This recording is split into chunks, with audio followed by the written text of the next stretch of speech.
Okay, so we have our 3 ingredients. We have our baking soda, our vinegar, and our food coloring. So first, we are going to pour some baking soda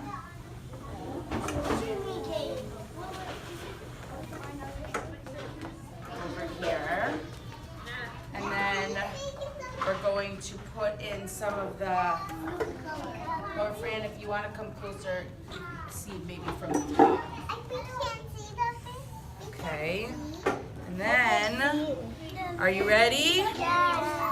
Get set. Let's see what happens if we just do a little. Oh, anything happen yet? Not enough. So let's see what happens if I do more. All right, let's do a little more.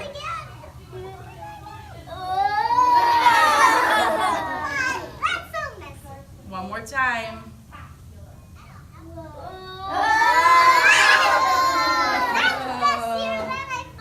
That is so cool, right? You can touch it, but